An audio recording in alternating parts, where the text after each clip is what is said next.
He sold more than 100 million records worldwide, but 4 years after retiring from performing due to ill health, Phil Collins talks to us about his plans for the future. Now, Phil Collins has sold more than 100 million records worldwide and is now set to be inducted into the Rock and Roll Hall of Fame for a second time. 4 years after retiring from performing due to ill health, he's been speaking to our culture reporter Charlotte Gallagher about his career highlights and plans for the future.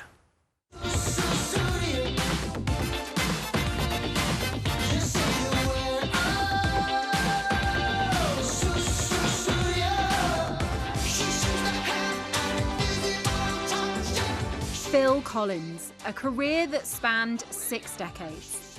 And the good news is he's feeling the best he has in a while. Maybe the last, 18 months has been fine. Before that, not so good. Everything health-wise caught up with me at the same time, you know, and whatever could go wrong did go wrong. But everything's fine now. I had problems with my knee, which I had for a while, but I played through it, you know, toured through it.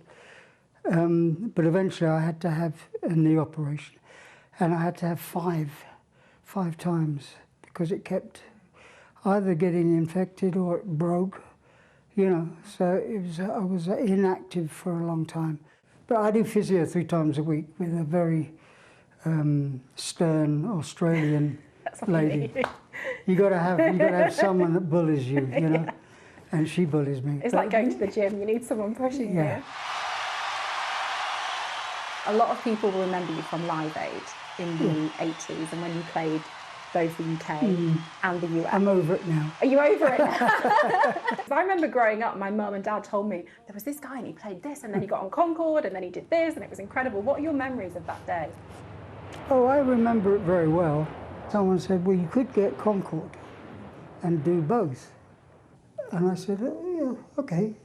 Take a look at me now, 'cause there's just an empty space. And I did say, I'm not the only person doing it right, because that looked like showing off, you know. And they said, no, Power Station are in America, and Duran Duran, same members, some of the same members. They're doing London, so anyway, so I said, sure then, good. Power Station broke up. They didn't perform in America, and I ended up being the only person. I can feel it coming in the air. And retrospectively, you know, you can look at it and say it bonded the 2 events. I played the same 2 songs in both places. And history was made. I guess, yeah, it was Guinness Book of Records, I think. It wasn't set out like that. It was just a sort of one thing led to another, to another, to another. I mean, you've had the most amazing career. And I was thinking how much your lyrics connect with people. You know, there's a Phil Collins song for when you're happy, when you're celebrating. There's a Phil Collins song for when you're grieving, when your relationship's breaking down, work's not going well. And your lyrics really connect with people. What does that feel like? Well, it feels lovely. I'm basically your ordinary guy, you know, so therefore I have the ordinary feelings that we all have. I never pretended to be anything else other than ordinary. And I obviously have touched a few nerves along the way. As well as his music, Phil also starred in the film Buster alongside Julie Walters. I mean, with their permission. Phil Collins has many famous fans who've covered or sampled his songs, including Taylor Swift. 'Cause I can't stop loving you. When I go on TikTok a lot, you see young people, like teenagers, discovering your music for the first time, and they're listening to one of your songs. And they're kind of posting their reaction. Have you seen any of these videos of and what do you think of these younger teenagers, never heard of you before, becoming Phil Collins fans? I love it. Yeah.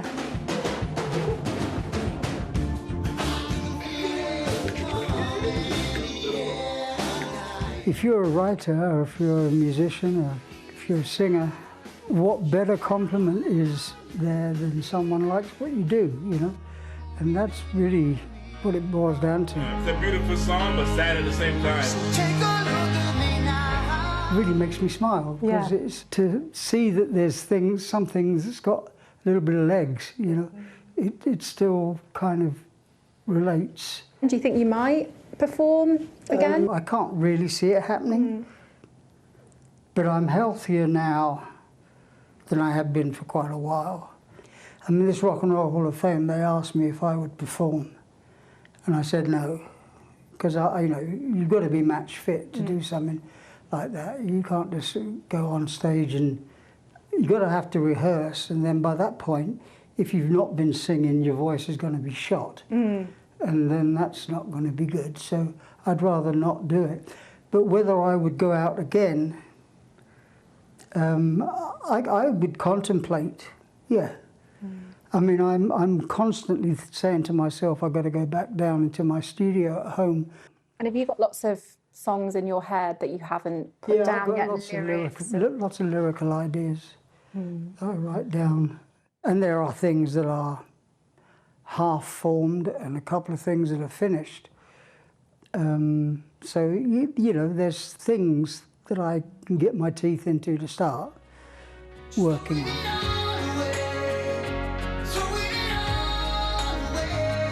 When I look back, I've lived a charmed life, you know. I've really enjoyed most of it, 99% of it. Charlotte Gallagher, BBC News. So, possibly new material, probably not a live performance, but it wasn't an absolute no, was it? No, I spoke to Charlotte about this interview, and she said he was just such a delightful, honest, kind of laid it all out, really open man to talk to, and really, really lovely person to talk to. And I think when you have someone who's had so much longevity in a career, it can be a different personality, and it's nice to hear that, you know, those ones are good guys.